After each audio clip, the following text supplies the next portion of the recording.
आर्थिक परिस्थिती त्यांची तपासली तर ते नंबर 1ला, कोणी नंबर 2ला जगात. जसे अंबानी आहेत, टाटा आहे, बिर्ला आहे, आणि अजून परदेशात दुसऱ्या देशात बी खूप खंडामध्ये पैशानं सामर्थ्यवान बलवान लोक आहेत. म्हणून त्या पैशानं काय होत असतं, ऐश्वर्य, वस्त्र अलंकार, घर, भोगोपभोग आणि लोकसेवेला आणि कलाकार, गुणवान त्यांच्याकडे होत असतात. त्यांचे वर्णन करणारे, त्यांची प्रसिद्धी करणारे त्यांचे होत असतात, आणि म्हणून ते जगामध्ये मी राहतात. पण किती जरी पैसा झाला तर भोगानं तो संपन्न होईल. कपडे, भोग, घर आणि पशु पक्षी, हत्ती घोडे तो घरी ठेवू शकल, पण तरी बी सर्वस्व त्याला जिंकता येत नाही. सर्व जग त्याला जिंकला असं होत नाही. काही व्यवहारातल्या काही गोष्टी जरी त्या पैशाने त्याच्याकडे येत असल्या तरी एक मुख्य गोष्ट आहे की सुख दुःख त्याच्या अधीन नसतात, मान अपमान त्याच्या अधीन नसतात. त्याचा सुद्धा अपमान होऊ शकतो, त्याला सुद्धा दुःख होऊ शकते शारीरिक, त्याला सुद्धा भौतिक दुःख होऊ शकते, आध्यात्मिक, आधी भौतिक आणि अधिदैविक. त्या 3 प्रकारचे जे दुःख आहे तर त्याचं टळत नाही. किती जरी पैसा झाला तो पैसा भोग उपलब्ध करून देईल, वाहन उपलब्ध करून देईल, लोक उपलब्ध करून देईल, सेवक, घर मोठं होईल, अलंकार सस्ता येईल, जगातले नंबर 1चे कपडे त्याच्या अंगावर राहतील, लोक त्याला मानतील, ज्याला पैशाला किंमत देणारे लोक त्याला मानतील, तो राजा बी होईल. पण तरी बी शरीर सोडणं न सोडणं त्याच्या हातात नाही. शरीराला रोग याचा आणि रोगानं शरीर जातं का नाही जातं हे त्याच्या हातात नाही. किती जरी पैसे असले, औषधी उपलब्ध करीन, पण औषधीला बी काही मर्यादा आहे. शरीर वृद्ध झाल्यावर औषधीच पचन होत नसतात, किंवा असे काही त्रिदोष असतात. ज्ञानोबरायानं भगवद्गीतेमध्ये किंवा ज्ञानेश्वरीमध्ये सांगितलेली त्रिदोष जर एकत्र झाले, वात, पित्त आणि कफ, हे मुख्यतः शरीराला होणारे 3 रोग आहेत मुळात. आपल्या आयुर्वेदानं त्याचा मान्य केलेली आहे. वात, पित्त आणि कफ हे मुळातले त्रिदोष आहे, आणि 3 दोष जर एकत्र झाले एकाच माणसाला तर त्याला कोणतंच औषध चलत नाही. कारण कफाचं औषध पित्ताला हानिकारक ठरतंय, पित्ताचं औषध वाताला हानिकारक ठरतंय, वाताचं औषध कफ पित्ताला चलत नाही. 3 दोष जर संगत झाले, त्रिदोष, तर मग त्याला औषधच बाधा होत असते, आणि औषध नाही दिलं तर मरतो, आणि औषध देऊन बी मरतो. औषधात परस्पर विरुद्ध असल्यामुळे औषधानं मरतो, आणि औषध नाही दिली तर रोग बाळगल्यामुळे मरतो. आणि श्रीमंत काय करेल, औषध घेईल. तर असे काय काय रोग आहे त्रिदोषाचे, त्रिदोष एकाच माणसाला झाली की औषध चलत नाही. काही काही औषध समुद्राच्या पलीकडे असतात. जसं लक्ष्मणाला शक्ती लागली तर 7 समुद्रापलीकडे औषध. आता ती एक त्याचा सेवक मोठा होता म्हणून आणलं, नाही तर पैशाने औषध मिळू शकत नव्हतं. ती तितक्या टायमात ते पैशाने नाही, बलानं, भक्तीच्या बलानं औषध भेटलं. ते औषध पैशाने नाही भेटत. आणि भक्तीचं बल किंवा रिद्धी-सिद्धीचं बल पैशावाल्याकडे नसते. पैशावाल्याची गोष्ट चालली आपली. म्हणून पैशावाल्याच्या हातच्या गोष्टी नाही त्या. म्हणून पैशावाला हात टेकितो, सत्तेवाला हात टेकितो, त्याच्यापेक्षा पुढे पुण्यवाल्याचा हात चालत असतो. पैशावाल्यापेक्षा सत्तेवाला, पैसा असून गपचीप बसावं लागतंय, सत्य पुढे शांतपणा चालत नाही. किती श्रीमंत लोक आहेत त्याची सत्ता नसते, प्रतिपक्षाची सत्ता असते, गपचीप बसावं लागतं त्याला, पैसा असून बी सत्य पुढे शांतपणा चालत नसतो. पैशापेक्षा सत्ता पुढे चलते जगात, सत्तेपेक्षा बी पुण्य पुढे चालते. पैसा सत्य असून पुण्यबलानं तो काही बी करू शकतो. पुण्यबलानं त्याला त्याच्यासारखं होत्याच गोष्टी अनुकूल असते, त्याला प्रारब्ध पुण्यबलानं अनुकूल असतील लोक, त्याला अनुकूल असतो काल, त्याला पुण्यबल त्याच्यापेक्षा मोठे, पुण्यानं भोग सुख उत्पन्न होते. म्हणून पुण्य जर नसलं तर पैसा असून बी दुःख होते, पुण्य जर नसलं तर सत्ता असून बी दुःख होते, आणि पुण्य जर असलं तर सत्ता आणि संपदा नसली तरी सुख होत असते. एका कुत्र्याला पुण्य असल्यामुळे सुख होते, राजाला जे होत नाही ते, श्रीमंताला होत नाही ते. पुण्यानं सुख होत असते, पुण्यानं अनुकूलता भेटत असते. म्हणून पुण्य त्याच्यापेक्षा मोठी गोष्ट आहे. आपण पाहायला लागलो की पैसा जगात चमकतो, पैशाला महत्व आहे, परंतु सत्य इतकं नाही.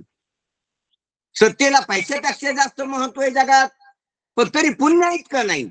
आता पुण्याची शक्ती कळालेली नसती म्हणून ते महत्वाचं वाटत नाही पैशापेक्षा आणि सत्तेपेक्षा. आपल्याला पुण्य कळालंच नाही. पुण्य कळून घ्यायचं असलं तर धर्मशास्त्र वाचावं, पुण्य करून घ्यायचं असलं तर पूर्वमीमांसा वाचावं.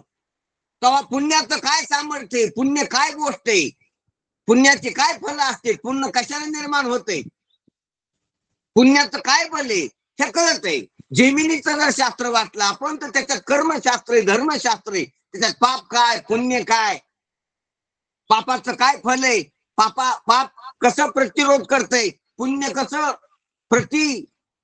शक्ती देतंय, ह्या गोष्टी आपल्याला लक्षात येतील. म्हणून आपण तशा संस्कारानं संस्कारित असलो तर मग आपल्याला पैशाची झेप कोटपर्यंत आहे, सत्तेची झेप कोटपर्यंत आहे, पुण्याची झेप कोटपर्यंत आहे. पुण्य इहलोकात बी अनुकूलता देते, जास्त पुण्य असलं तर ते शरीर सुटल्यावर बी फल देते. द्रष्टा द्रष्ट विजय होवायजी म्हणले ना, तर अद्रष्ट जे पुण्यच आहे ते नंतर इंद्र होते, ब्रह्मदेव होता येते, किंवा उत्तम कुलात जन्म घेता येतो. उत्तमची गती तो एक पावेल, उत्तम भोगील जीव खाणी. कशाची शक्ती माणसानं सांगितली? पुण्याची सांगितली. जोडून या धन उत्तम व्यवहारी उदास विचारे वेच करी त्यानं पुण्य होते. आणि त्या पुण्यानं उत्तमची गती इथं तर होईल, पण शरीर सुटल्यावर बी पुण्य संपत नाही. शरीर सुटल्यावर पैसा थोडं माईक लांब करा, माफ करा माहिती. शरीर सुटल्यावर पैसा उपयोगाला येत नाही. शरीरासंग पैशाची शक्ती आणि पैसा दुरावतो. शरीराच्या संग सत्ता आणि सत्तेची शक्ती दुरावते, काही उपयोग नाही. पण शरीर सुटलं, माग ठेवा, माग त्याला आवाज आहे ना, ती मंडळी ऐकायला लागली ऑनलाईन. याला माग करा आता, चल नाही तुम्हाला ऐक येत नाही, ऐकू नाही, माग करा. मग याला माग करा, वजन पाहिजे माग. बस बस घ्या माग, घ्या माग. हा बस बस आता बस. माग वजन नसल्यामुळे पुढं जाऊन राहिले ना, ठेवणारलाच माहित पाहिजे ते. माग ठेवा, बरोबर आपल्याला ऐक येत. हा ठीक आहे, बसा आता.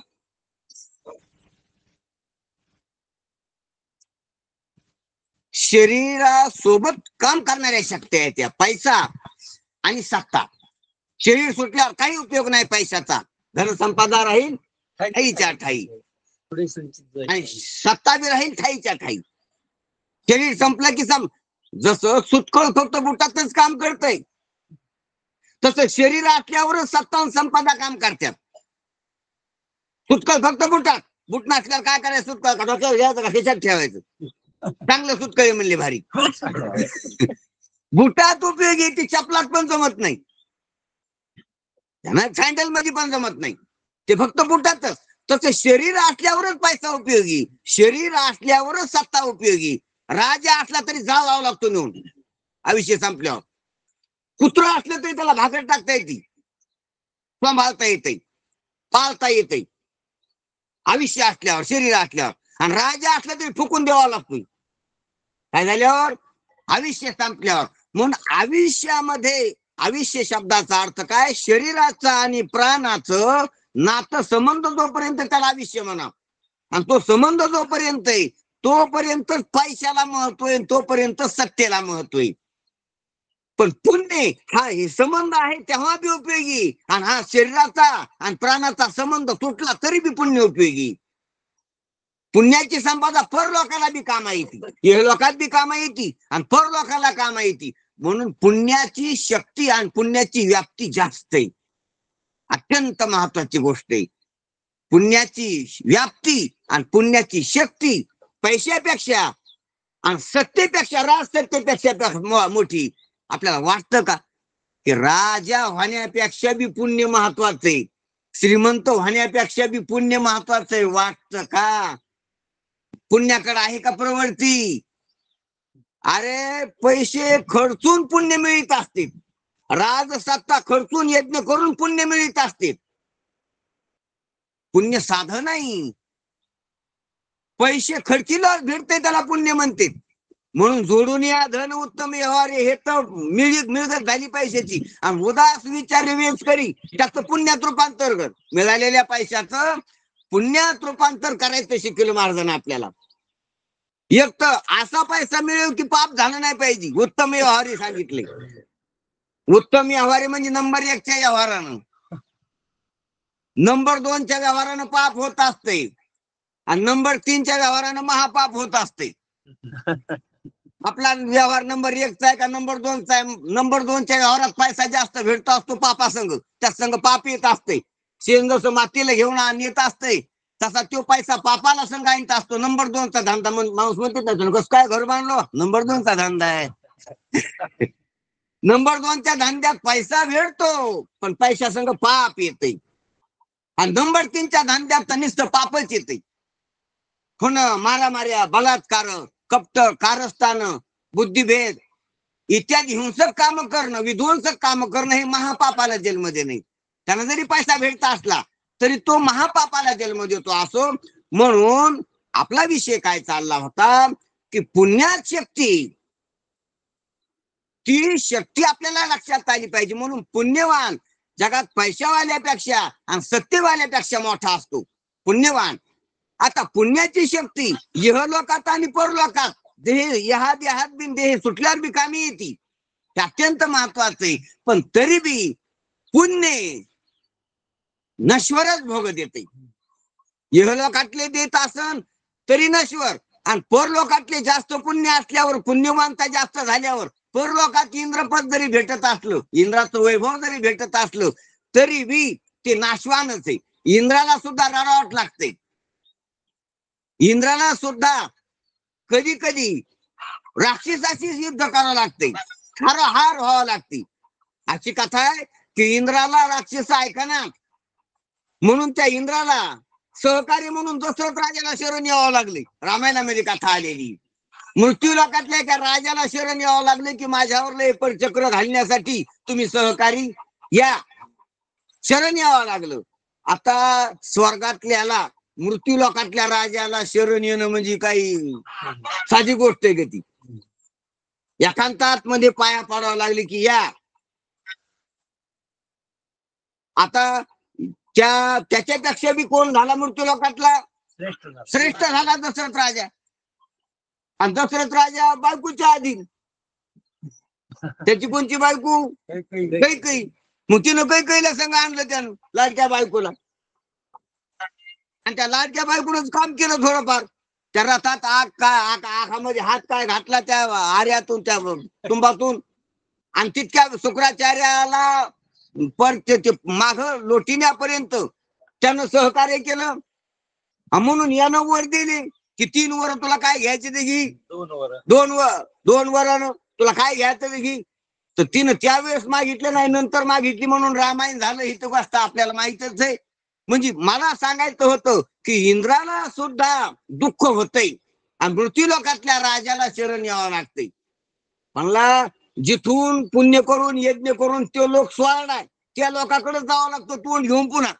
म्हणाला इथं चांगलं नव्हतं म्हणून तिकडे चांगल्याकडे गेला, पुन्हा वांगल्या लोकात येऊन शरण येऊन इथं सहकार्य घ्यावं लागतंय. ही कमी अपमान आहे का? हे पा, साध्या लोकायला कष्टाचं दुःख असते आणि मोठ्या लोकायला अपमानाचं दुःख असते. गरीबाला शारीरिक दुःख आणि श्रीमंताला मानसिक दुःख असते. तसं इह लोकातल्याला शारीरिक पीडा असते इथं, आणि जो इंद्र आहे त्याला अपमानाचं दुःख असते. तो अपमान त्याला झेलावा लागला. म्हणून माझा सांगण्याचा विषय की पुण्य सुद्धा कमी पडते. मग पुण्यापेक्षा महत्वाची गोष्ट काय आहे? तर पुण्यापेक्षा बी महत्वाची गोष्ट भक्ती, भावभक्ती. म्हणून पैसा, सत्ता, पुण्य आणि पुण्यापेक्षा भक्ती महत्वाची. जर आपण जगामध्ये राहा लागलो तर त्या जगाचं कारण ईश्वर आहे. त्या जगाचं कारण असणारा ईश्वर आहे आणि तो चांगला सुखरूप आहे. सुखरूप आयसा तुझा कोण सांगा, माझ्या पांडुरंगा सारिका जो. आणि त्याची भक्ती, त्याची भावना धरली आणि त्याचं नामस्मरण केलं, त्याचं रूप जर ध्यानात धरलं, त्याचं नाव जर घेतलं आणि त्याच्याशी भावानं नातं जोडलं, भावनेनं, ही भक्ती, भावभक्ती म्हणतो आपण याला. तर ही पैशापेक्षा, राजापेक्षा आणि पुण्यापेक्षा बी श्रेष्ठ आहे भक्तीचं फळ. भक्त होणं. कारण भक्तीनं इहलोकातच परलोक होतं, त्याचा झाला इहलोकी परलोक. आणि पुढची बी चिंता राहत नाही. ईश्वर त्याचा सर्व भार वाहतो. योगक्षम त्याचे वाहे वारे काय योगक्षम त्याचे जाणे भारी वाट दावी करी धरवण्यास. त्याचा योगक्षम पूर्ण करतो तो आणि त्याचा सर्व भार वाहतो. तुका म्हणे घालू तयावरी भारण वाहू हा संसार. अशी जी भक्ती श्रेष्ठ आहे. अशा काय होती भक्ती सर्वात श्रेष्ठ ह्या बाकीच्या याच्यापेक्षा. भाव भक्ती केलेली, ईश्वराची उपासना केलेली, ईश्वराला भावनेनं अंतकरणात धरलेलं सगुण साक्षात्कारापर्यंत जर भक्ती केली तर त्याच्यासारखं श्रेष्ठ कोणी, त्याची व्याप्ती जास्त आहे. पण याच्या बी पेक्षा ही तरी भक्तिशास्त्राचं देव भक्ताचं नातं आहे, प्रेमाचं, भावनेचं. पण हे बी केलं चांगदेवानं, चांगदेवाच चाललं आपलं. चांगदेवानं हे तर केलं, पैशाच्याच मागे लागलं नाही, सत्तेच्याच मागे लागलं नाही, पुण्याच्याच मागे लागलं नाही, विश्वरूपासना बी केली. आणि विश्वरूपासना करून त्या जगाचा अर्थ लावण्यासाठी त्यानं योगशास्त्राचा अभ्यास केला की ह्या जगातले दुःख वजा करता आली पाहिजे, ह्या जगातले रोग वजा करता आले पाहिजे, ह्या जगातल्या अवकाळा कमी करता आल्या पाहिजे. इतकंच नाही, ह्या जगात शक्तिहीन राहणं कमी झालं पाहिजे, शक्तिवान म्हणून राहिलो पाहिजे मी. म्हणून त्यानं या कारणासाठी योग केला. अष्टांग योग, राजयोग, हठयोग, लययोग, भक्तियोग, प्रेमयोग असे योगाचे अनेक प्रकार आहेत.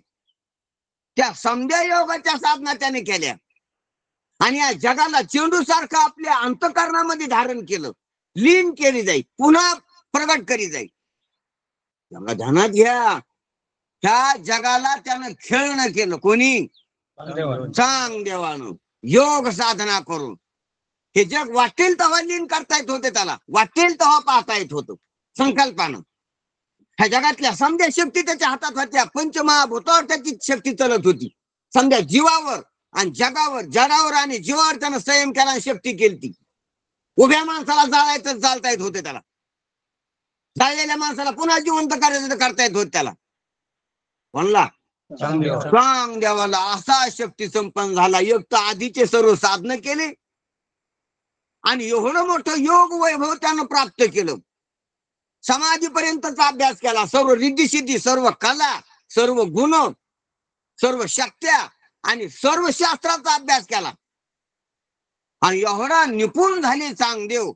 आणि एवढे निपुण झाल्यावर आहो थोडं नुसते कपडे घालून फिरलो तर 4 लोक मागे फिरत असतील.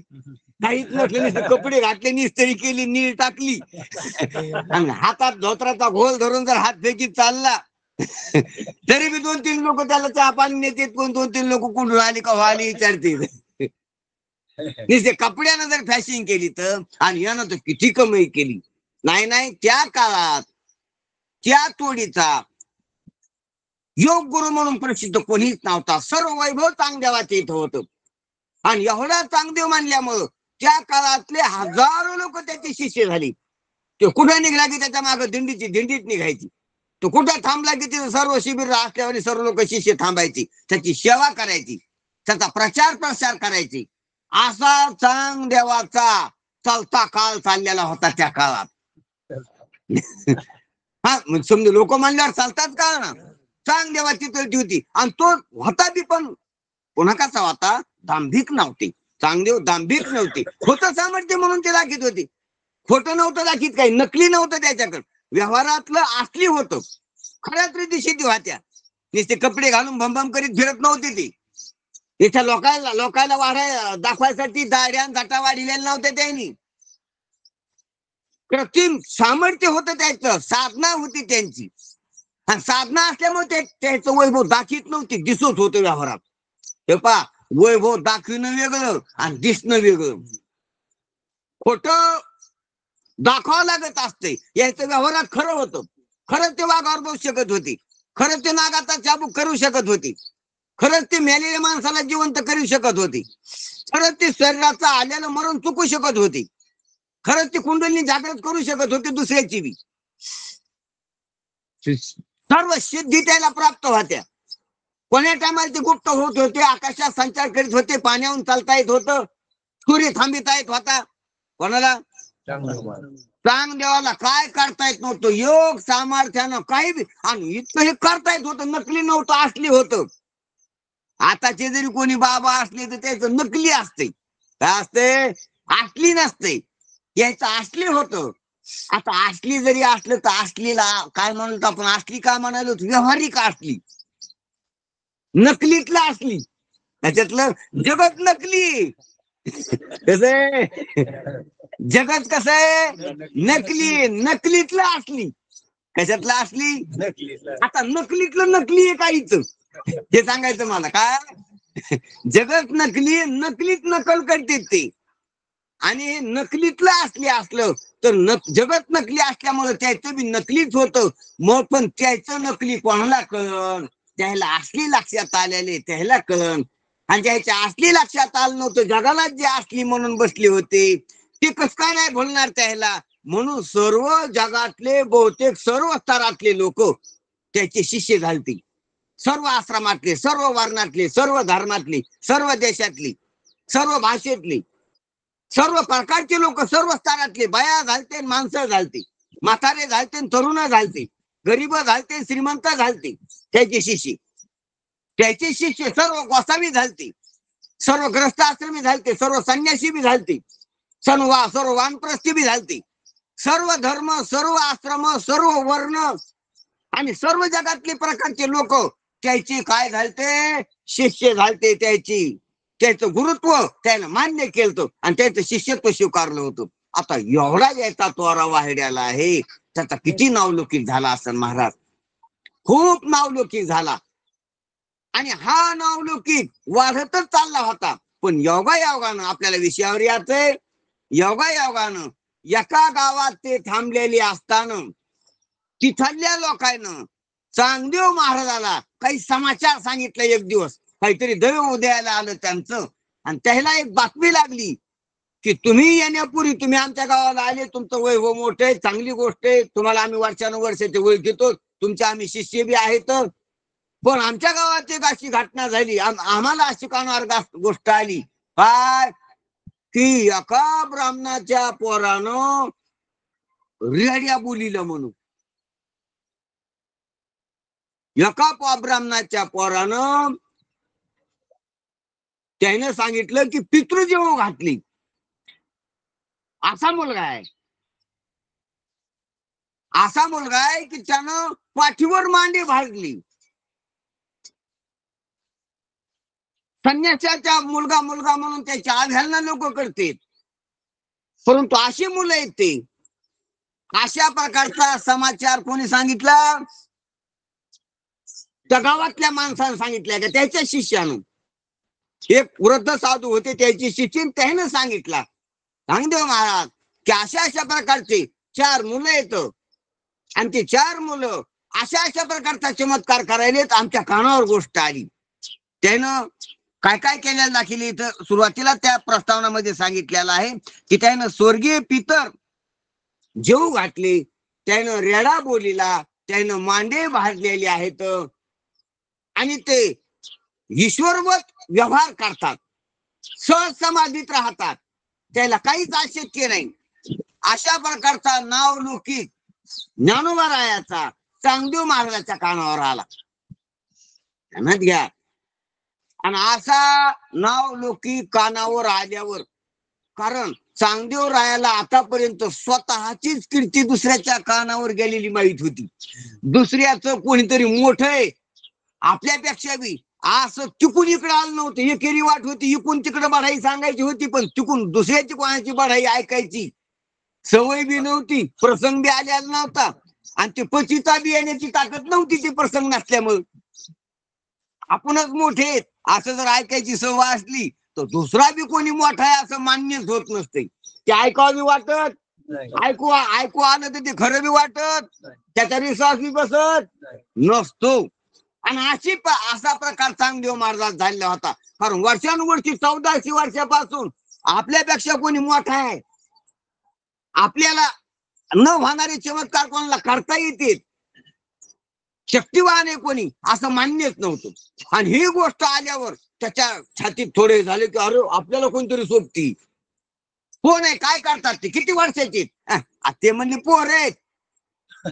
त्याला वाटलं मग मी 1400 वर्षाचा तर ते काय 1700 वर्षाची 1600 वर्षाची पाहिजे. पोर आहेत. पोरं असं कसं करू शकते. म्हणले कोण्या मार्ग कोण दीक्षा घेतली. दीक्षा काय ते पोर आहेत आपले खेळणारी पोर आहेत अशा 8-10 वर्षाची.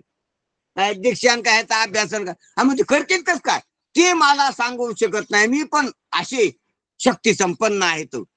त्यानं रेडा काय केला म्हणले, त्याने रेडा म्हणजे समाधी घेऊन बोलीला का आधी काय असे काही मांडले होते, काही यज्ञ केलता का काही साधना करून रेडा उभा केलता. मग नाही चालता रेडा म्हणले, चालता रेडा कपाखालीचा पाणी भरून चाललेला त्यानं बोलीला.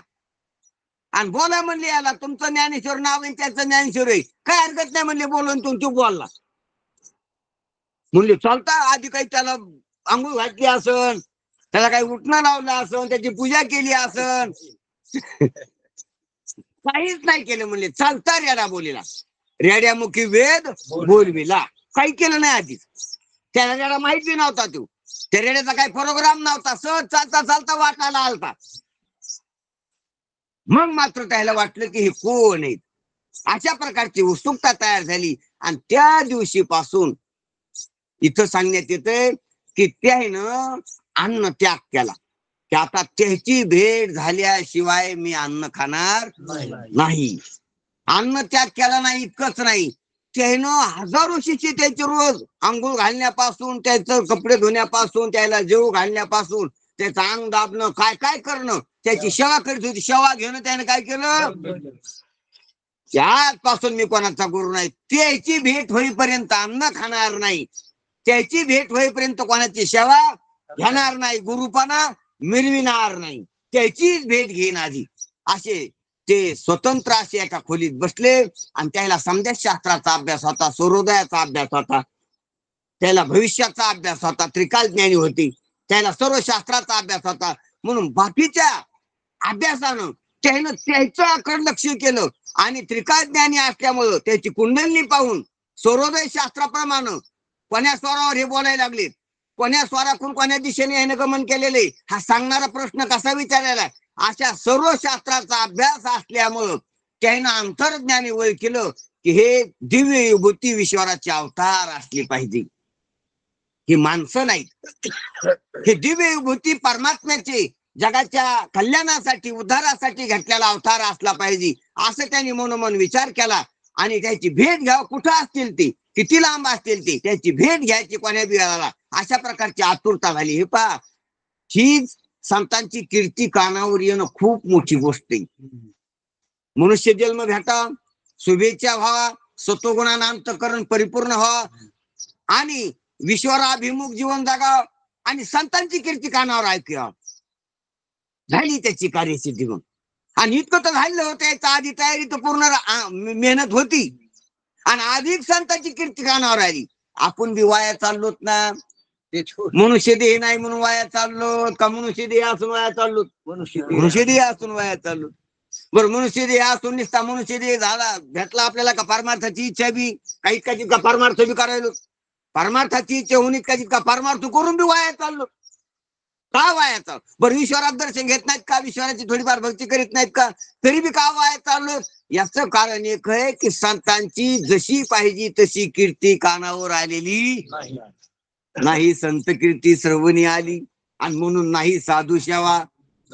संतांची कीर्ती कानावर आल्याशिवाय संतांची सेवा घडत नसते. पहा ना, याच्या कीर्ती कानावर आली चांगदेव राहायच्या, आणि लगेच भेट घ्यायची इच्छा झाली, भेट घेऊन त्याचं शिष्यत्व स्वीकारायची इच्छा झाली, सेवा करायची इच्छा झाली. कीर्ती कानावर आल्याशिवाय ध्यानात घ्या आपण प्रवृत्तच होत नसतो. म्हणून संतांची कीर्ती कानावर आली पाहिजे. संत कीर्ती कानावर आलीच पाहिजे. तशी चांगदेव महाराजाची आली, त्याला चैन पडली नाही आणि त्या कीर्तीचा स्वीकार केला. त्याने अन्नाचा त्याग केला, शिष्याकडून सेवा घेण्याचा त्याग केला, महाराज की मिरण्याचा त्याग केला आणि लहान होऊन बसते त्या अंतःकरणात की मला त्याची भेट घ्यायची. परंतु बाकीची शिष्याने जेवण केले, झोपी गेली. यायला कुठं झोपी आली? त्या आश्रमात, त्या ठिकाणी, त्या शिबिरात. बाकीच्यांचं काय ना, बाकीची यायला माहित होती आणि आतापर्यंत हे बी यायला मानित होती. म्हणून चांगलं चाललं होतं सामेऱ्या शिष्या गुरुच. पण आता लोक यायला मानू लागली, पण यायला कळाले की मी मानायसारखा नाही. हे पहा, आपल्याला जरी लोक मानित असले तर आपण मानायसारखे आहेत का नाही हे आपण ज्या त्याला कळत असते. तुम्ही जरी आम्हाला मानित असले की महाराज आले पाठ सांगायले, तुम्हाला माहित आहे, तुम्हाला एखादा माहित नसतं आम्हाला आहे का नाही आमच्या पैसे काही म्हणून तुम्ही मानतात तुमच्या जागेवर. पण आम्हाला माहित असताना आम्हाला बाहेरलं माहित आहे ना आतलं माहित आहे की आमचं काय आहे आमचं तू. म्हणून आतून बाहेरून माहित पाहिजे. तसं चांगदेवाला बाहेरून बी भ्रम होता ना आतून बी भ्रम होता. पण लोकात भरम राहिला आता चांगला होता, पण आतून भरमाचा भोपळा फुटला चांगला होता. म्हणून आतून त्याला ते मानिनात. ते आता ज्ञानोबा राहायला म्हणून लागली. कोण पोर आहेत ते अवतारी पुरुष त्याला म्हणून लागली, त्याची भेट घ्यायची. आतापर्यंत मला भेटले ते माझ्याहून खालचेच होती, मी सर्वात वरी होतो, पण माझ्यापेक्षा वरी कोणतरी श्रेष्ठ आहे अशी त्याच्या मनात भावना झाली आणि म्हणून त्याला झोप यायना. बाकीचे यायला मानणारे यायचे जे काही पंक्तीचं जेवण होतं ते जेवले झोपली. पण चांगदेव महाराज आसन घालून बसलेले, ध्यानस्थ बसलेले, त्याच ध्यान काढले. ते 4 मुलं कोण आहेत? ईश्वराचे साक्षात अवतार आहेत. ते सहज अवस्थेत आहेत आणि ते त्याची रिद्धी सिद्धीची ताकद नाही, त्याची स्वतंत्र स्वरूप सिद्धी आहे त्यांच्याकडे. असे जे आहेत लीलाधारी आहेत त्यांची मला भेट घ्यायची अशी सद्वासना त्यांच्या अंतःकरणात जागली आणि ते जागे राहिले. जागे राहून त्याला काही दम निघाना. म्हणून ते म्हणले की आता ह्या टायमाला त्याच्याशी संपर्क साधायचा. त्यावेळेला काय फोन नव्हता, त्यावेळेला काय तार बी नव्हता, त्यावेळेला हे सरकारचं पोस्टाचं खातं बी नव्हतं, पण खाजगी पोस्ट खातं होतं. याच्याकडे तर लवाजमा होता, शिष्यमंडळ होतं. शिष्यमंडळ असल्यामुळे संपर्क त्याचा टपाल खातं त्याचं खाजगी होतं. म्हणून त्याचा निमित्त जो टपालचा माणूस आहे त्याला त्यांनी जवळ बोलावलं आणि म्हणले की माझं एक टपाल आहे, एक पत्र आहे की तू मी सांगन त्या ठिकाणी पोहोचत खर, आज आताच करायचंय. आता गुरु बोले शिष्य हली, राजा बोले दल हली असतं तिकडं. तसं हे गुरु बोले आणि त्याची मानणारी शिष्य होती.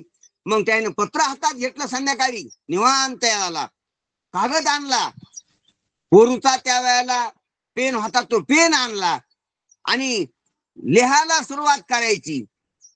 खाली धरायला घेतलेले आणि लिहायला सुरुवात करायची. महाराज चांगदेव महाराजाला की ज्ञानोबाराय नाव आहे, त्यांचं नाव बी सांगितलं होतं.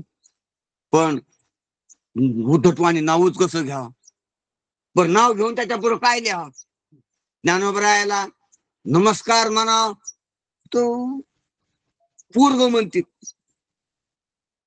बरं ज्ञानोबरायाला आशीर्वाद म्हणाव तो माझे गुरुतुल्य विश्वराचे अवतार आहेत, ते श्रेष्ठ आहेत म्हणूनच. नाही तर त्याची काय आर्यगार्याची काय भेट घेतली असती?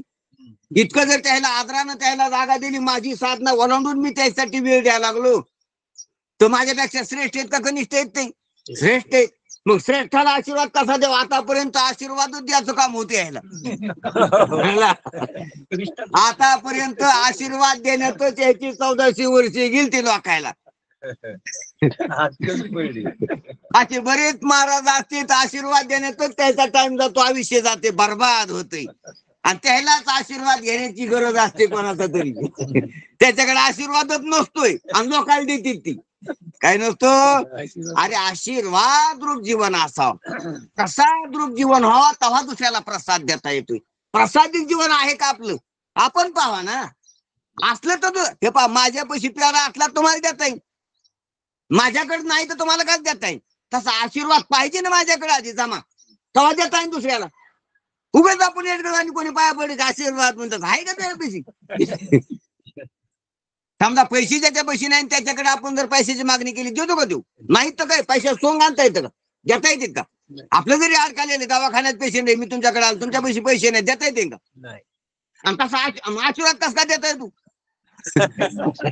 घेणाऱ्याला कळत नाही, देणाऱ्याला कळत नाही म्हणून देतोय तू. बोलाचीच कडीन बोलाचेच भात, खाऊन या तृप्त सर्व झाली. तसा तसा आशीर्वादाचा खेळ चालला. म्हणून परमार्थाचा पोरखेळ व्हावा लागला. कळत नाही म्हणून काय होत असतो, पोरखेळ होत असतो. आशीर्वाद नसताना आशीर्वाद कसा आशीर्वाद, प्रश्न पाडला पाहिजे. आशीर्वाद काय असते, आशीर्वाद शक्ती काय, ती कशी प्राप्त करता येते, कशी देता येते. संकल्पना देता येतात तो आशीर्वाद आपल्याला. संकल्प जसं ब्राह्मण संकल्प सोडतो आपल्याकडून आणि संकल्पानं ते कार्य होत असते.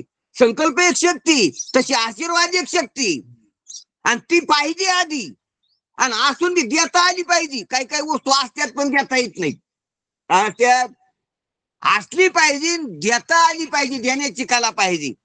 आणि चांगदेव महाराजाचा सावळा गोंधळ चाललेला होता अगोदर, म्हणून आशीर्वाद देण्यात त्यांचं वय गेलं 1400 वर्ष. आज आशीर्वाद घेण्याची वेळ आलेली. पण हे पहा, काही काही गोष्टी मान्य होत्यात, पण अहंकार आढळीत असतो. चांगदेव रायानं तेव्हाच आशीर्वाद लिहिला असतं तर काय, नमस्कार लिहिला असतं तर काय होत होतं. पण नमस्काराला त्याचा 1400 वर्ष वयाचा, रिद्धी सिद्धीच्या शक्तीचा, योग सामर्थ्याचा, इतकी मोठी शिष्य काय म्हणते याचा अहंकार त्याला नमस्कार करायला आडवा आला. काय करायला, नानुबा राहायला नमस्कार करायला हा अहंकार आडवा आला एवढा. पण मग आशीर्वाद द्या तर काय व्हायला लागलं, आशीर्वाद द्यायला त्याच्याजवळचं सामर्थ्य आडू आलं. आशीर्वाद बी देऊ शकत होते, बऱ्याच जणांना गेला त्यानं आधी. हिच्या मत दोरी गंडे बऱ्याच जणांना केली त्यानं आधी. रात भरून दिली, कोणाला अंगुरा लावला, कोणाला दोरी दिली, कोणाला पाणी भरून दिलं, कोणाला तांदूळ भरून दिले, कोणाला लिंबू भरून दिले, दिले आधी. पण यायला आशीर्वाद बी देता येणार, कारण आशीर्वाद द्यायला त्याच्याजवळचं दिव्य सामर्थ्य, त्याची प्रतिमा, त्याची नितळ प्रतिमा, त्याची विश्वरीय शक्ती, त्याचा अवतार कार्य हे आडू आलं. दोन गोष्टी आडव्या आल्या, त्याची शक्ती आशीर्वाद द्यायला आडवी आली, आणि यायचा अहंकार नमस्कार करायला काय आला. हे परमार्थातले मोठे प्रतिबंध असते ती. हे प्रतिबंध घालविता आले पाहिजे. काही आपल्याकडून प्रतिबंध आहेत आणि काही जगाकडून प्रतिबंध आहेत. म्हणजे दोन्ही प्रतिबंध घालता आले पाहिजे. चांगदेवाला घालिता आले नाही, चांगदेव महाराजाला हे प्रतिबंध घालता आले नाही, पण तरी बी संतांची उत्सुकता, संतांचा मनात झालेला आदर, त्याच्यामुळे ते संतांचे होऊ शकले. त्याचं कार्य घडलं नाही, नाहीतर अडचणी होत्या, लोणचिंचू होता, दोन्हीकून भानगडी होत्या. त्या लोणचिंचू मध्ये दोन्हीकून गडी असतील महाराज. माहिती तुम्हाला त्या आट्या पाट्याच्या खेळातला, लोणावाला तिकून जावा आणि घेणारा इकून यावा, आणि माझा पाटी, माझा सुरकरी, दोन्हीकून दोन पाट्यावाले, काय म्हणते त्याला महाराज, त्याच्यात लोण चिंचू म्हणत होते, चिंचे लोण चिंचू असं त्याचं नाव आहे. तर मग तो फुटायला अवघड असतो. तसा चांगदेव महाराजाला स्वतःचा अहंकार आडवा आला, आणि त्याचा मोठेपणा बी आडवा आला आशीर्वाद द्यायला. आशीर्वाद लिहता येईना ना, नमस्कार बी लिहता येईना, आणि सुरुवातीच वाक्य हे असल्यामुळं पुढं पत्राला लिहायला सुरुवातच व्हायना.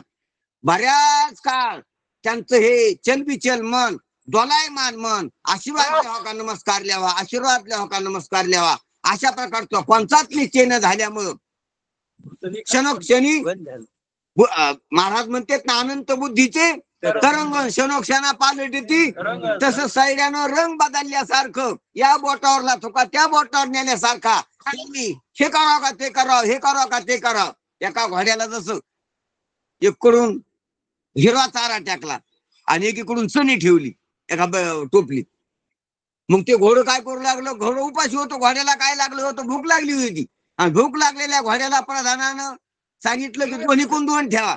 तो घोडं काय करीत जाईल, हिरवा चारा खायला पाहत जाईल, पण चणी आधी खावा म्हणून चण्याकडे तोंड नेत जाईल, पण हिरवा चारा सुकन नंतर मग काय खाऊ, काय हे करू का ते करू, भजन करू का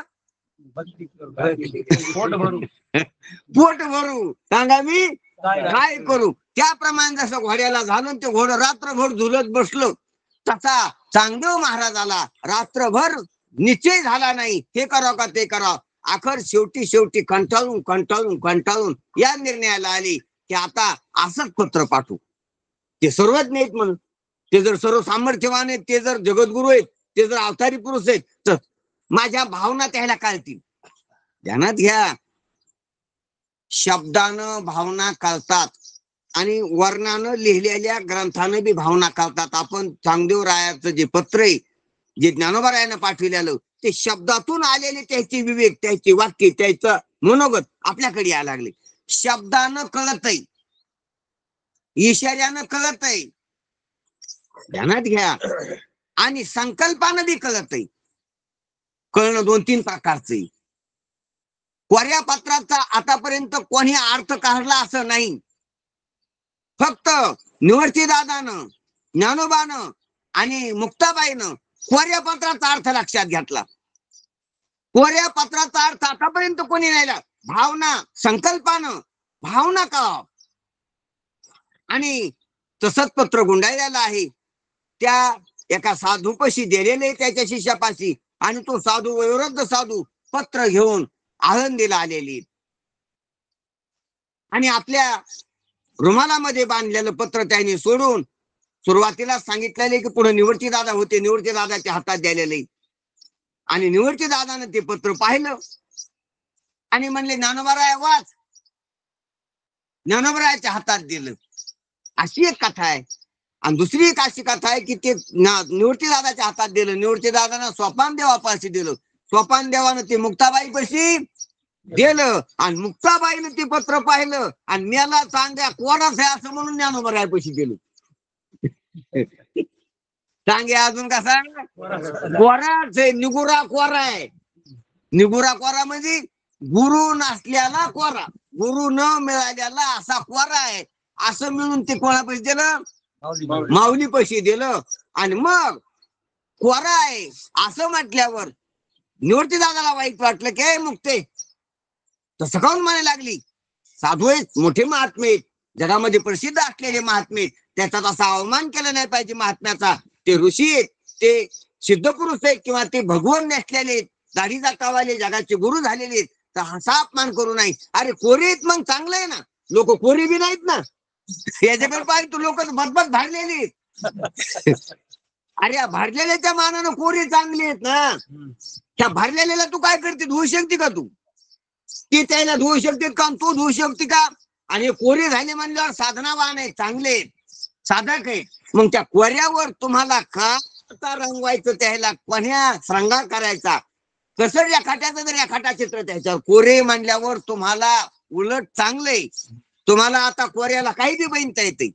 ते कोरे म्हणजे चांगले साधक आहेत. अशा प्रकारचा निवृत्ती दादानं त्या मुक्ताबाईला शब्दानं इशारा केला आणि ज्ञानोबरायाला म्हणले की ज्ञानोबराया, या कोऱ्यावर तुम्ही आता तुमचं चित्र उमटवा, तुमची प्रतिमा उमटवा आणि त्याला निरोप द्या. अशा प्रकारची आज्ञा केल्यावर ज्ञानोबरायानं जे काही लिहिलंय त्या 65 वव्या आहेत.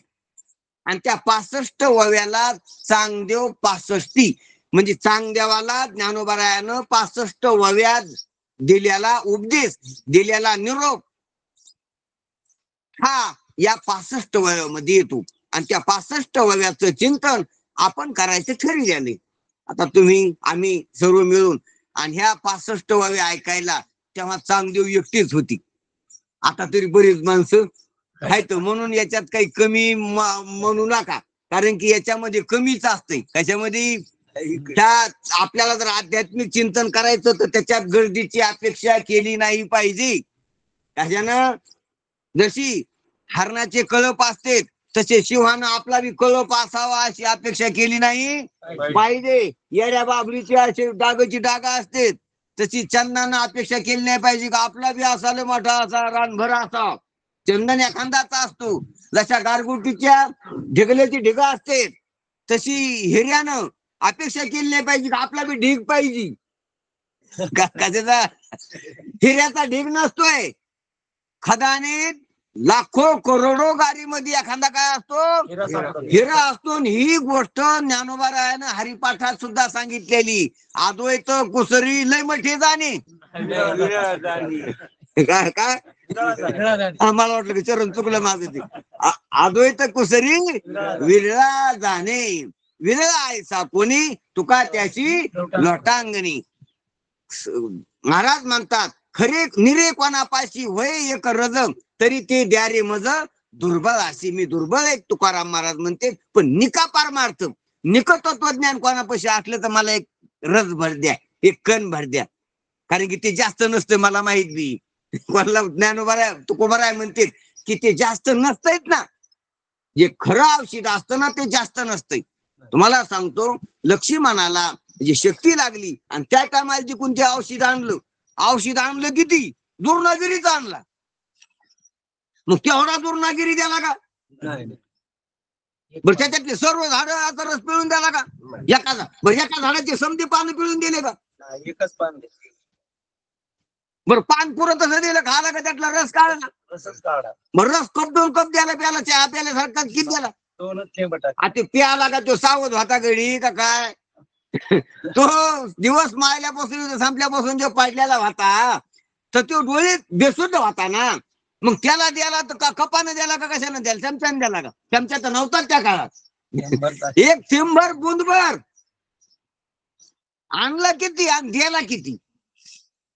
आणि तितक्यानंच गुण आला का त्या दुर्नागिरीनं पुऱ्या गुण आला?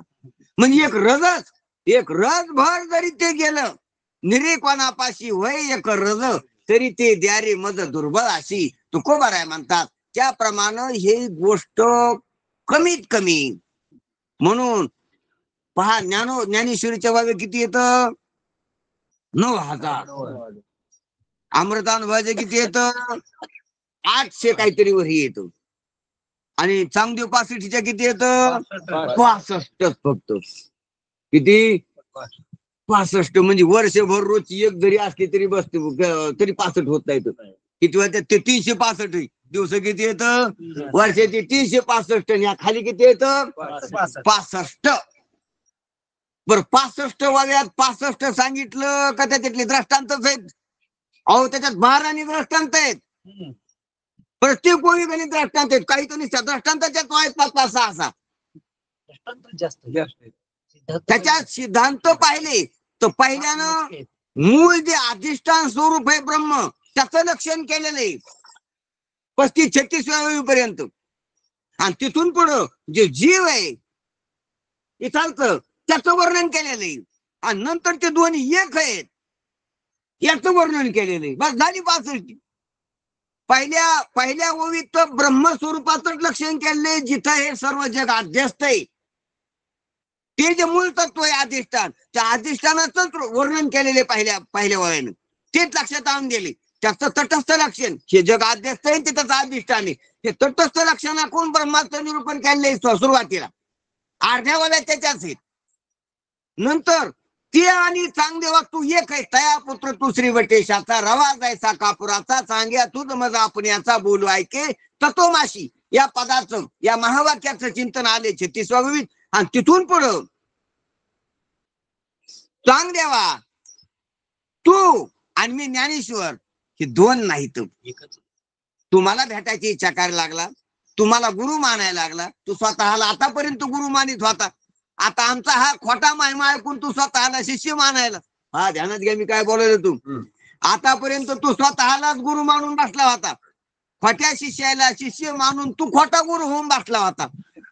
आणि आता आमचा हे अवतार कार्याचा खोटा महिमा ऐकला असतो आणि त्याच्यामुळे तू पंक्चर झालास. फुगल्याला काय झालास तू खोट्यानं फुगला होता आणि आता खोट्यानंच काय झाला पंक्चर बी झाला. पंक्चर होऊ नको फुगू नको. काय नको समबुद्धी येता समान राहायचं शिक. तू लोकांकडे पाहून गुरु मानू नको, आमच्याकडे पाहून शिष्य मानू नको. आमच्याकडे पाहून तू लहान मानू नको स्वतःला, लोकांकडे पाहून तू मोठं मानू नको स्वतःला. लहान मोठेपणा सोड, कमी जास्त व्हायचं. हे पहा रोज न चाकायला फुगविणारे हवा भरणारे आहेत काही आणि पंक्चर करणारे काठी आहेत काही. वाटानच आहेत दोघं बी. काय टायरला 2 आहेत, 2 जण आहेत. तुपाला काठी ते बी वाटानच आहेत आणि तुपाला हवा भरणारे ते गैरेजवाले ते बी वाटानच आहेत. म्हणून चाकानं दोन्हीकड बी समान पहा काय. इकडे म्हणून हवा भरणारा कड नुसती हवा घेऊन फुगू नाही. काठी बी वाटानं काट्याला बी दक्षता राखाव आणि काट्यानं लहान बी होऊ नाही. कशानं? अरे काट तू लूज हे दाखवतीत आणि हे गॅरेज वाले तू लय मोठा आहे असं दाखवतीत. कोणाला तुपाला तुपाचा लूजपणा दिसू देत नाहीत गॅरेज वाली आणि तुपाचा टाईटपणा ठेवत नाही काठी. तस त्या चांगदेवरायाच्या वाटेवर एक काटाच झाली. कोण? याचा महिमा, याचा जो रेडा बोलीनं हे काटाच झाला आणि त्याने हवा गेली त्याची. म्हणून ध्यानात घ्या, हवा यवान जावा राहू नाही. वारा काय आला वारा जावा, आला शीतळ शांतीचा वारा आणि गेला शीतळ शांतीचा वारा. राहायला नाही पाहिजे. जर राहायला वारा तो फुगत असतंय. म्हणून लोकांना माना आणि मांड्याला सोडून द्यावा. आपण लोक सोडून दिला असतो आपण धरीत असतो. एखादा माणूस म्हणतो काय चांगली माणसं होतो तुम्ही. आता त्यो जातो त्यो नाही लागत त्याच्या कामाच्या, पण आपलं ध्यानातच राहतो की चांगला माणूस मी. तो दुसऱ्याला चांगला म्हणतो, त्याचा धंदाच हे चांगलं मानायचं काम करून घ्यायचा. तो नाही ध्यानात ठेवत, पण आपण ऐकलेले आपण लय ध्यानात ठेवतो. एखाद्याने आपल्याला चहा पाडला असतो, नाही तुम्ही सोन्यासारखे माणसं, तुमच्यासारखे माणसंच नाहीत. काय तुमचं बोलणं, काय तुमचा स्वभाव, काय तुमचं वागणं, काय तुमचा मोठेपणा, काय तुमचा पाहुणचार. नाही ना तुमच्यासारखी माणसंच नाहीत कोणी. आता याला खायचं असतं म्हणून म्हणावं लागत असतं.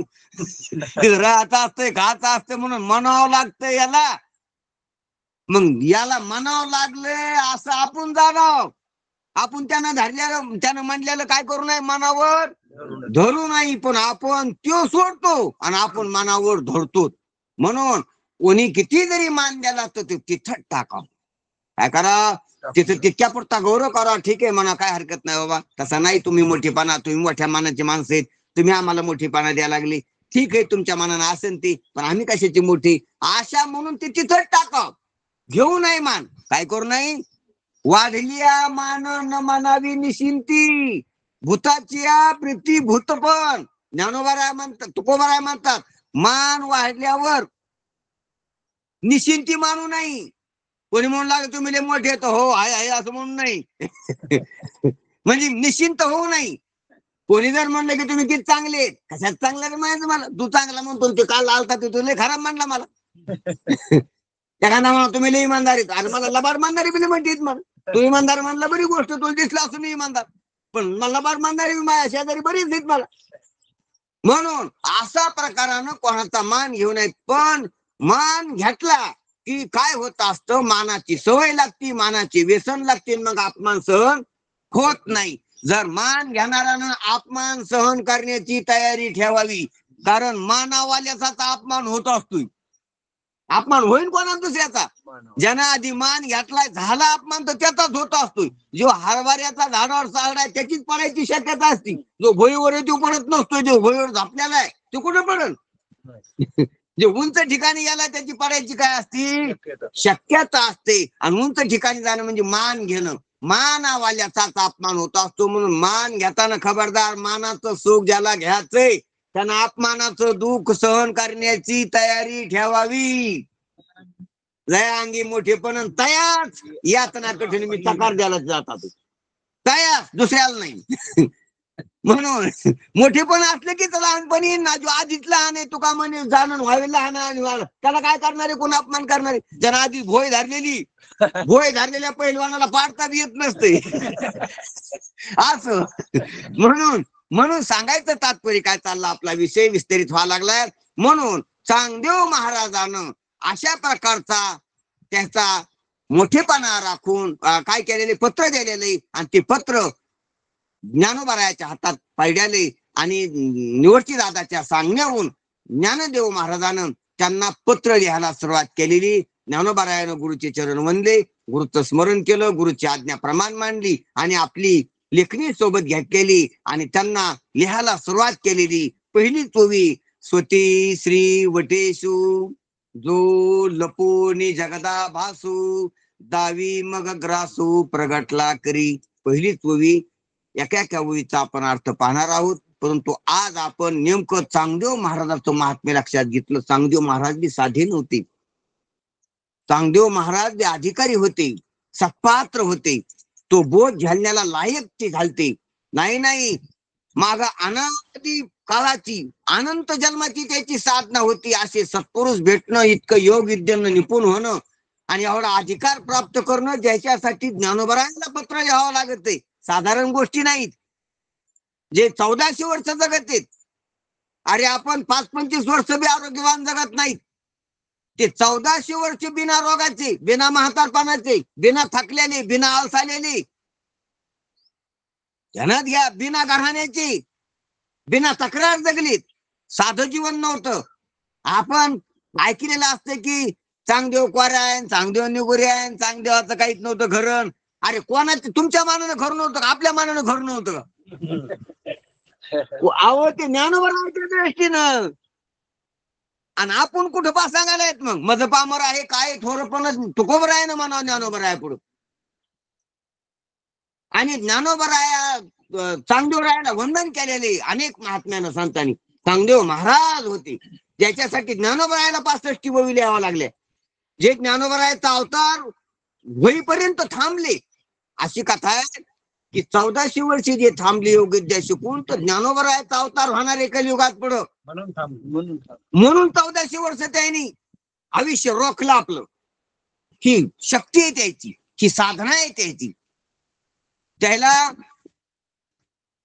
त्याच्या गुरुनं सांगितलं होतं की तू साधक झालास, परमार्थ करायला, पण तुला मोक्ष महावाक्याचा उपदेश ज्ञानोबरायाच्या हाताने होणार आहे. आणि ज्ञानोबराय 1400 वर्षानंतर जन्माने येतात. आणि त्या वेळेला तुला उपदेश होईल त्याच्याकडून. पण त्याला वाटलं जर हा जे हे गेला तो पुन्हा कोणता भेटतो, पुन्हा मागवता येईल.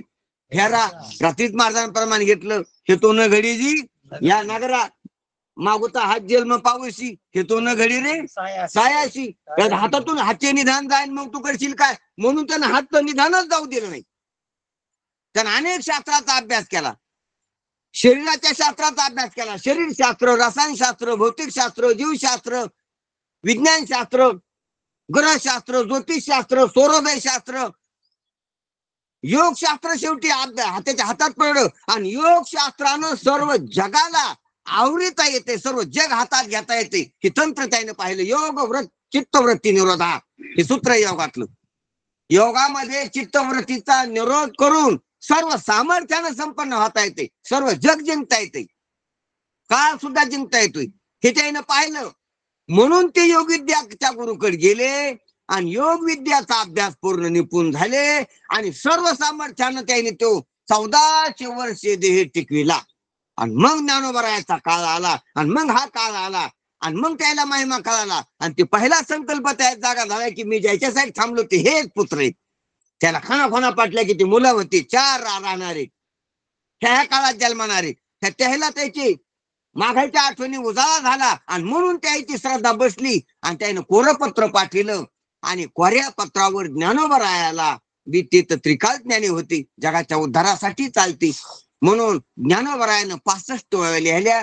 तर त्या पहिल्याच वहीमध्ये ज्ञानोबराय स्वस्ती श्री वटेशी म्हणून आशीर्वाद देतात. पहा, ज्ञानोबरायानं पत्रावर लिहिताना विचार कुठे केला? याला आशीर्वाद द्यावा का नमस्कार करावा? दोलायमान कुठे झाली ज्ञानोबराय? पहा, आता हीच कथा, ती आधीची कथा रात्र गेली द्यायची विचार करण्यात. आणि आखर रात्र जाऊन बी लिहिणं काहीच नाही झालं, तर तसाच पेन बाजूला ठेवला, कोरपत्र घडी करून दिलं. आणि ज्ञानोबरायानं लिही मानल्याबरोबर स्वस्ती श्री वटेशू तुझं कल्याण असो, चांगदेव असं लिहिलं. ध्यानात घ्या, चांगदेवराय किती जरी सामर्थ्यवान, कलावान, विद्वान असले, त्या काळातले गुरु होऊन बसलेले असले, ध्यानात घ्या, तरी बी जगाला सत्य समजत असल्यामुळं जगातलं सर्व सामर्थ्य भासमान आहे असं जाणू शकले नाही. म्हणून त्याचा अहंकार त्याला आला नमस्कार करायला. आणि ज्ञानोबरायाला जरी 1400 वर्षे तितके शिष्य, तितक्या हृदयसिद्ध आहेत, इतकं जरी माहित असलं तरी हे सर्व मिथ्या आहे. अशा बोधावर ज्ञानोबराया जागी असल्यामुळे येणे बोधे आम्ही असो शोधोदित अशी ज्ञानोबरायाचा निश्चय असल्यामुळे ज्ञानोबरायाला थोतान वाटलं सर्वांना आशीर्वाद लिहून टाकला स्वस्तिक्षम कल्याण असो तुझं म्हटली. कारण की किती असलेलं पोटतंय पोरग हृदयाशी त्या खेळणारं खेळणे असलेलं पोरग 1400 वर्षाचं सोंग घेतलेलं पोरग का अज्ञानी म्हणून. अज्ञानी का जगाला सत्य समजित म्हणून. जगाला सत्य समजित असतो तो केवढा असला काही असलं तर तो अज्ञानी. आणि अज्ञानी म्हणल्यावर बालक आहे ना बालक आहे. आणि ना बालक म्हणल्यावर त्या आशीर्वादाला योग्य आहे. आशीर्वाद देण्याला काय आहे योग्य आहे. ते केवढं असलं समजा काही काही पोरं 90 किलोची असतील 8-10 वर्षाची पोरं असते आहेत पहा तुम्ही जाऊन. आता झाले सुरू केले म्हणजे खा प्याची सोय असल्यामुळे बसून या नसल्यामुळं मेदोवृद्धी हा रोग जास्त बाळवलेला आहे. 80-90 वर्षाचे किलोचे पोरं 10-10, 12-12 वर्षाची पोरं आहेत. मग त्याला आपण आशीर्वाद द्यावा का नमस्कार करा काय करा. आपण 35-40 किलोचे मग 40 किलो वाल्यानं 90 किलो वाल्याला आशीर्वाद द्यावा का नमस्कार करा सांगा ना कसं कसं करा. तुमचं वय तुमचा वजन किती आहे हा 70 आहे. आणि 125 किलो जर आला तर तुम्ही नमस्कार करा का आशीर्वाद द्यावा त्याला. 125 किलो आला जर 35 वर्षाचा माणूस आला तर नमस्कार करावा का आशीर्वाद द्यावा. अच्छा किलोला काय करायचं का माप काय ते का कसं याच्या दुकानात मोजी असतील किती किलो येत ते इथं वजनाला काय करायचं त्यांना घ्या. वजनाकून पाहून आहे ना ते जसं आपण आशीर्वाद आणि नमस्कार वयाकून पाहतो हे पहा वजनाकून पाहणं आपण हसायलो. आशीर्वाद आणि नमस्कार वजनाकून नसतोय वयाकून असतो आपल्याला वाटतंय ध्यानात घ्या. बरं वयाकून असतो आशीर्वाद का वैभावाकून असतो. काही काही वैभावाकून असतो. काही काही खासदार आमदार 35 वर्षाचे असतील आणि 50-60 वर्षाची माणसं त्याच्या पाया पडते. मंत्री असतो मंत्र्याच्या पाया पडतात म्हातारी माणसं किती आपण टीव्हीवर पाहायला भेटते कुठल्या त्या कार्यक्रमात. मग ते कशा का त्याच्या वयाला पाया पडले का वजनाला वैभावाला पाया पडले त्याचे. कोणाच्या पाया पडले वैभावाच्या. म्हणून वयानं पाया पडाव का वजनानं पाया पडाव का वैभावानं पाया पडाव काही काही मानानं पाया पडावं लागतोय. तो चुलता असतो एखादबार 25 वर्षाचा पुतण्या असतो 35 वर्षाचा आणि त्याच्या पाया पड लागत त्याला पडत नाही का तुमच्याकडे. कशाला पडली ती पाय मानानं पाया पडली ती नात्यानं. एखादी सून असतील सासू असतील सासूचं लग्न मागून होत घरानं मोठा असा सासूचं लग्न मागून होतं 10 वर्षानं सुनाला 2-3 पोरं असतील ती वयाला असतील भावात लहान ती तर मग टीव्हीला पाया पडू लागत तिच्या कसं मग. आणि तिच्या लग्नाची हाय जर ही असते आधी लेकरं बाळ घेऊन पण ती मानानं मोठ्या घराने अशा गोष्टी असतात ना 4-5 भावाचा असं मोठा कारभार असल्यावर ते जसं आपण पाहतो मानानं पाया पडावं लागतंय कुठं वैभावानं पडावं लागतंय कुठं वयानं पाया पडावं लागतंय आणि कुठं कुठं सत्तेनं पाया पडावं लागतंय. त्याची काय असते सत्ता असते असो. आणि कुठं कुठं गुरुत्वानं पाया पडावं लागतंय. जसं चांगदेव महाराज ज्ञानोबारायाच्या पाया पडले आली लोटांगणी चांगदेव काय आली ते गुरुत्व होतं त्याच्या ठिकाणी. शिष्य 1400 वर्षाचा आणि गुरु 12-14 वर्षाचा. कस काय हा असतंय ते वयावर नसतंय. गुरुत्व शिष्यत्व वयावर नसतंय ते असतंय बोधावर. गुरु असतो बोधावर आणि बोध घेण्याला लायक झालेला असतो त्याला म्हणते शिष्य. ज्याला बोध नाही आणि बोधाची इच्छा आहे त्याला म्हणावं शिष्य. आणि जो बोध स्वरूपाला प्राप्त झालेला आहे बोध द्यायला उन्मुख आहे पात्र आहे बोध देता येतो ज्याला त्याला म्हणावं गुरु. म्हणून असे बोधानं संपन्न आणि बोध देण्याला योग्य असे कोण होते ज्ञानोबराय होती. कैवल्याचा पुतळा प्रगटला चैतन्याचा दूत त्याने उजळलेला असे असल्यामुळं ते गुरुपदाला लायक होते. म्हणून त्याच्या चांगदेवराय शरण गेली आलेलो टांगणी चांगदेव. सांगायचं तात्पर्य आपला विषय चालला होता की ज्ञानोबरायानं विलंब न करता ताबडतोब एवढ्या मोठ्या चांगदेवाला जगामध्ये इतका मोठा पानाला मिरवलेला असला तरी चांग देवाला आशीर्वाद देऊन टाकला आणि त्याचं शिष्यत्व स्वीकारलं. ते कोरेपणा पाहून, कारण कोरेपणा साधा नाही. म्हणून जगामध्ये कोरं होणं बी साधं नाही. काय होणं? कारण जगात बिगर भरलेला माणूस राहणं, कोळशाच्या खदानीत खाणारी, काही न झालेला माणूस सापडणं त्याच्यातला. त्याच्यात कोळशाची खदान खाणाऱ्या मजुराच्या खांदात चकपक कपड्याचा राहणं, पांढऱ्या शिबीत काय. हा, आणि शिमग्याच्या दिवशी गटारात लोळणारा पैकी एखादा इस्त्री न मोळल्याला आणि डाग न पायड्याला राहणं. धुळण्याच्या दिवशी, शिमग्याच्या दिवशी गटारा खेटून गटारापाशी बिगर डाग पायड्याला पांढऱ्या कपड्यावाला सापडणं काय दुर्लभ आहे. दुर्लभ गोष्ट ही, कठीण, महाकठीण गोष्ट आहे. म्हणून संसारात असावा, संसाराने लिप्त होणे साधी गोष्ट नाही. संसारी असावे नासूनी साधी गोष्ट नाही. चांगदेव महाराज संसारात होते पण कोरे. कसे? कोरे. मग कोरेपणा त्याचा ज्ञानोबा राहायला पत्र लिहायला कारण इकडूनच जर काही लिहून दिलं असतं तर त्याच्यापेक्षा काही कागद नव्हती कोणापेशी. कारखाना नव्हता आणि त्याच्यापेक्षा रानात सुद्धा बेटावर राहणारी माणसं, त्याच्याकडे खा प्यायलाच काही नव्हतं, राहायलाच काही नव्हतं, मांडे भाजायला खापर पण नव्हतं. आपण गोष्ट ऐकू नयेत. कोरांना खाऊन भिक्षा मागून खाणारी ते, त्याच्याकडे काहीच नव्हतं. आणि त्यानं पत्र यायनं जर लिहून पाठलं असतं ऐकून म्हणले असते, बरं झालं तुम्ही लिहून पाठला, पोहोचला आम्हाला तुमचं पत्र, ठीक आहे असं म्हणून गोष्ट थांबली असती. पण त्याने काय पाठिलं? कोरं पाठिलं. आणि कोऱ्याचा अर्थ निवृत्ती दादाला सांगितला की ज्ञानदेवा कोरा म्हणजे शिष्य. त्यानं सर्व जग अंतःकरणाच्या पटलावर पुसून काढलेले गोष्ट हीच महत्वाची सांगतो. असा विषय संपू आपण. कोरं राहणं खूप भाग्याची गोष्ट आहे. जगात पाप पुण्य अंगाला लागू देऊ नाही, कर्ण भोगणं अंगाला लागू देऊ नाही, गरिबी श्रीमंती अंगाला लागू देऊ नाही, पुरुष स्त्रीपणा अंगाला लागू देऊ नाही, काळे गोरेपणा अंगाला लागू देऊ नाही, धर्म जात नाव गाव अंगाला लागू देऊ नाही. कोरं राहावा, कोरं. आणि खरंच कोरी होतो आपण. इथं आलतो तो कशी होतो, इथं आल्यापासून पुढे भरलं का भरलेलं होतात, कोरा करकरीत होता, निरागस मूल. सांगा, तुम्ही ज्या वेळेला पाळण्यात होते तेव्हा तुम्हाला गरीब समजित होते का श्रीमंत? तेव्हा तुम्हाला बाई समजित होते का पुरुष? तेव्हा तुम्हाला आजा समजित होते का बाप समजित होते का नवरा समजित होती? कोण्या जातीचा समजित होती? ओपन का ओबीसी?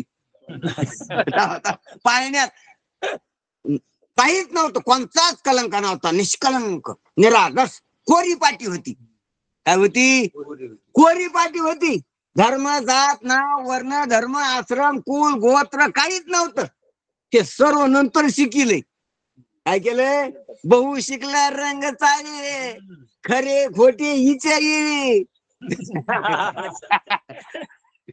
हे लय रंगांचा शिकला. हे रंग आहे. जात नाव गाव कुल गोत्र गरिबी श्रीमंती पुरुष स्त्री अपमान सन्मान हे काय समजे रंग सारे. सारे म्हणजे खरे नाहीत, ते खोटे. कसे येत? नखरे. आमचे बापूराव महाराज म्हणतात काय नखरे. हे समजे काय नखरे म्हणजे खरे नसलेली. कसे? न खरे. खरे नसलेले रंग येते. खरा रंग एकच आहे. कोणता? रंगी रंगे रे श्रीरंगे. तोच रंग खरा आहे. महाराज म्हणतात ना, त्याशी करी का पांडुरंग शुद्ध रंग व्हावे. तो शुद्ध रंग जगात आहे. हे चित्र रंग आहेत खोटे नखरे. म्हणून आपण हे नखरे शिकलेलो आहोत, तर ह्या नखऱ्याला पुसा. म्हणून चांगदेव 65 किंवा हे ज्ञानेश्वरीचं चिंतन एकच आहे. पा नाव दोन आहेत, ज्ञानेश्वरी आणि चांगदेव 65. नाव दोन.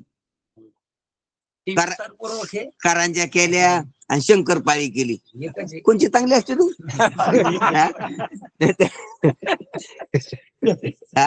पुऱ्या केल्या आणि पोळ्या केल्या.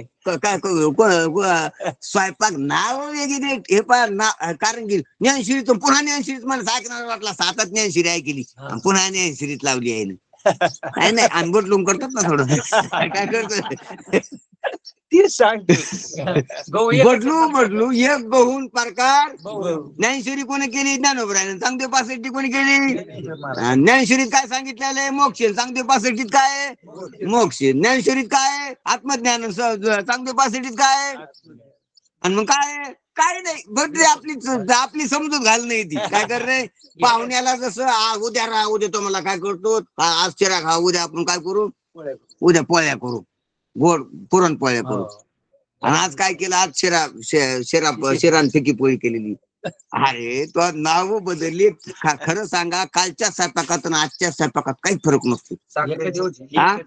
शिरा केला आणि दुसऱ्याची पुरणपोळ्या केल्या सांगा बरं तुम्ही पोरक शाळेत नेऊन तपासून कंटिन्यूस तीच आहे काय गोळाचा शिरा केलता इकडे गोळाच्या पुऱ्या केल्या हा आणि शिरा काढताना भजी केली ती तर भाज्या चूल होत तेल होत गुळ होता आणि गहू होती आणि इकडे काय दुसऱ्याशी काय अरे तेच आहे कारण दळून मावशीनं आणलेलं तेच आहे चुनाचा डबा गव्हाच्या पिठाचा डबा आणि तेलाचा डबा मावशी बशी आणि तेच फक्त बदलू करते ती तसं फक्त नाव बदलले तेच तसं चांगदेव पासष्टी ज्ञानेश्वरी नाथ भागवतन हरिपाठन पाच हरिपाठ वाचतो वाटतं बर सकाळी काकडा असतो म्हण बर आणि ज्ञानेश्वरी असतील पुन्हा चांगदेव पासष्टी असती आणि संध्याकाळी कीर्तन असते बर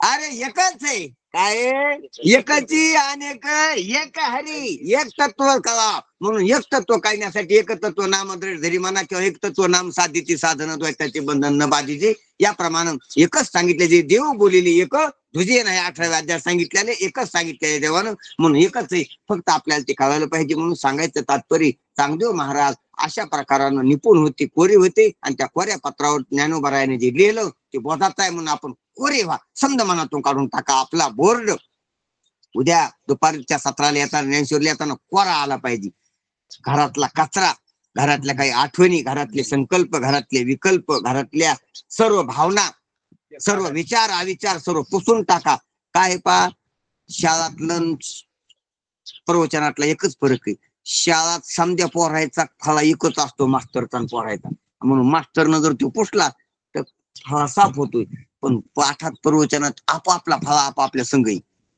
कसा आहे आणि ज्याचा फळा त्यानं साफ करायचा काय करायचा हा आणि सांगितलेलं संतानं सांगितलेलं जन त्यानं आपापल्या फळ्यावर लिहून घ्यायचं फळा एक नाही शाळात फळा कसा आहे एक आहे आणि इथं फळा कसा आहे आपापला संघच आणतात जेथे संसार चित्र उमटी तो जो फळा आहे तो मनोरूपी पट आहे तुझी पाठी ती ज्याची त्याचे संघ आहे म्हणून आपोआपली पाठी स्वच्छ करून आणा चांगली राहण्यासारखी आणि मग गुरुजीच्या ज्ञानोबरायाच्या स्वाच्या अक्षरामध्ये आपल्याला लिहायला गणराज गणपती किंवा घण्या गणपती अशा प्रकाराने लिहायला सुरुवात होईल आणि सरस्वतीचं अवतरण होईल आपल्या मनोरूपी फळ्यावर आणि आपल्याला बोधरूपी सरस्वतीच्या हातानं आपल्याला बोधरूपी प्रकाश आपल्या अंतःकरणात पडन आणि चांगदेव महाराजाचं जसं ब्रह्मज्ञान विकाटलं आणि चांगदेव परिचिन्न होते तर ते व्यापकतेला प्राप्त झाली चांगदेव पासष्टी ऐकून त्याप्रमाणे आपल्याला सुद्धा संकुचितपणा जाऊन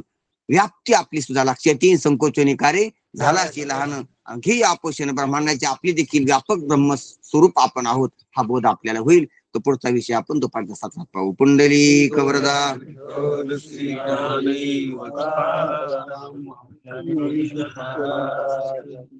विठाला विठाला विठाला विठाला विठाला विठाला विठाला विठाला रामकृष्ण हरी महाराज रामकृष्ण रामकृष्ण जय हरी महाराज जय हरी जय हरी जय हरी जय हरी